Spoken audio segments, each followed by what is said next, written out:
So when we went back to the dyno with a new merge on there, identical tune, it picked up 50 with no changes. Jeez. Then, yeah.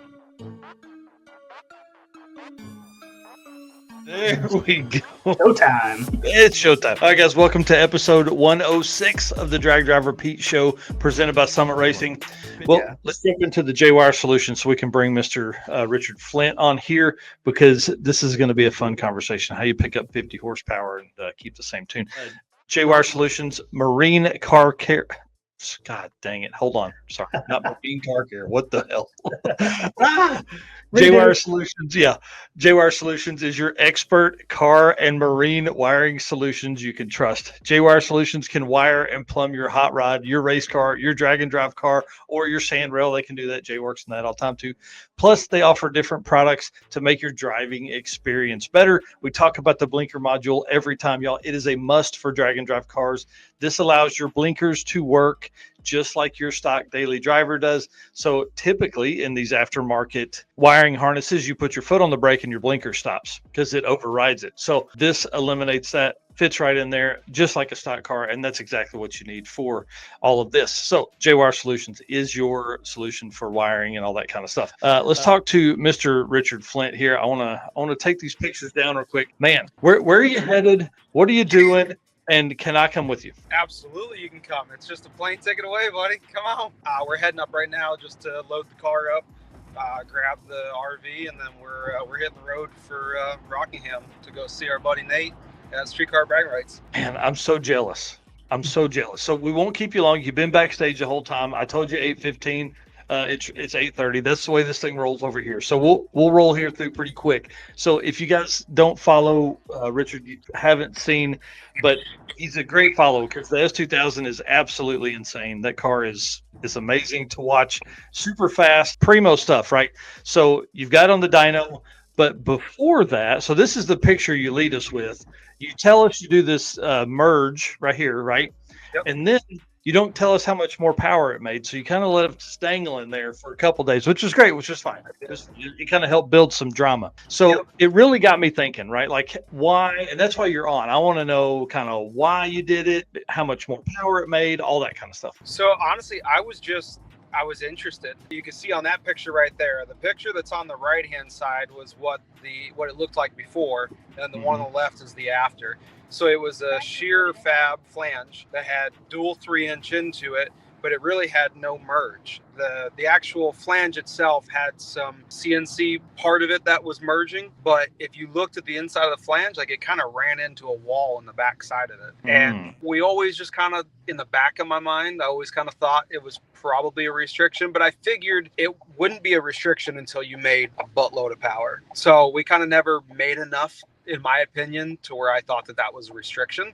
So we just kind of rocked it, and it was convenient. It was really easy to make it fit. So then I was kind of shooting the shit with Ron from Sheer Fab, and he's like, yeah, we definitely, like, he actually kind of was like, I can't believe you have that flange on there. That flange is not intended for a guy like you. It's intended just for convenience. He goes, we got to try something different. I'm like, I'm going to try it. And I'm like, I'm going to do it to the best of my ability, because I have to know, I want a equal to equal test to see exactly what it gained. And the kind of funny part is, I mean, the car in probably less than 60 days, we're going twins anyways. So this was absolutely for no reason other than I had to know. I had to know, but I had to do it. Exactly. Science. So yeah, so we put the car on the dyno beforehand.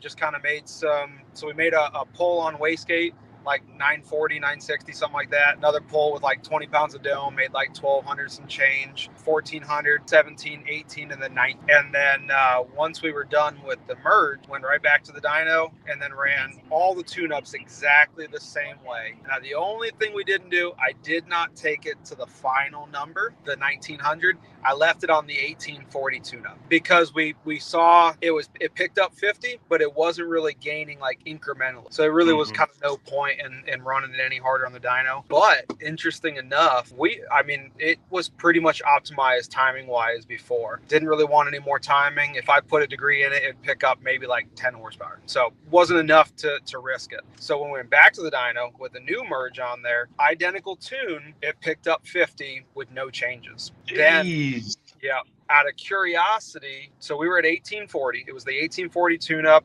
It made I think it was 1890, I think. Then I was like, you know what? I'm just curious to see if it wants, because I actually had kind of convinced myself that it would want less timing potentially. If it was a more efficient burn, I thought that potentially it would want less timing. So I was like, all right, let's pull some timing out of it just to see if it picks up power, loses power. And so we pulled 2 degrees and it lost 100 horsepower. Wow. So it told us that no, it was definitely not on the verge of turn. So then went back to the original tune-up and added a degree, and it picked up 50 more. So essentially, it's up 1 degree, and the collector and net, it's up 100 horsepower. Dude, that's insane.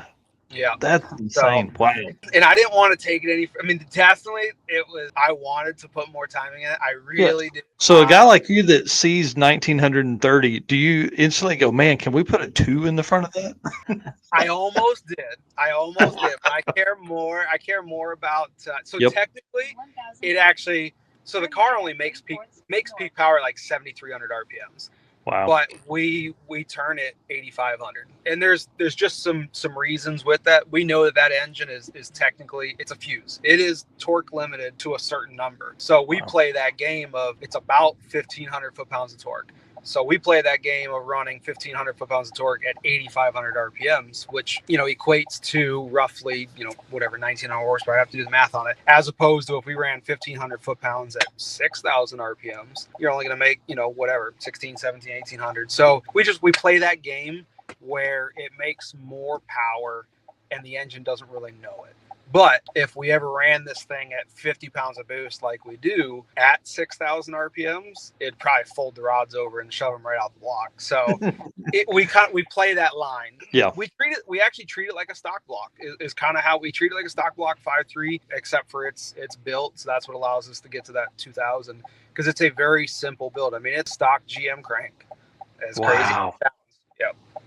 Well, and I mean, am I right in thinking that because you're turning the RPMs, you're not trying to just make it at 6,000? You're not you're leaning on it, but you're not moving the power band up helps save things. Absolutely. Your cycle time is less. So the actual amount of time per cycle that it's under load is less. So as far as the engine is concerned, it's less stressful with it being that higher RPM. Yeah. So what you're saying is the faster you go, the better it is for your engine. Technically, yeah. As long as everything else can handle, as long as valve train can handle, as long as all that stuff, absolutely. Man, but you can't do both. So we have to have a converter that's loose enough that we never see that 6,000. Because here's the deal: is that we run it at. So technically, if we wanted to, we could make the same power, so to speak. It probably would be 20 pounds of boost less, but we'd operate the motor at 6,000 RPMs. But in my opinion, I feel like because you're at that peak torque area, it actually hurts it. And that's one of the reasons why we have a standard head gasket, like nothing fancy, no O-rings, no copper, no nothing. Wow. And we have 0 head gasket issues. None. I mean, I've got hundreds of passes on that thing at 50 pounds of boost with absolutely no head gasket troubles, no issues, no anything. Golly, that's awesome. Okay, well, listen, we're going to let you get to doing what you're doing. I want to say thanks. I mean, this was literally last minute. I think I messaged you at 4:00 today. Yeah. And I was going to have somebody else on to talk about it, and I was like, man, I'll just ask him if he'll come on. So good luck this weekend, dude. Go out there, kick ass, take names, man. Appreciate it, buddy. Dude, how cool is that? Yeah, that car's 1,930 horsepower.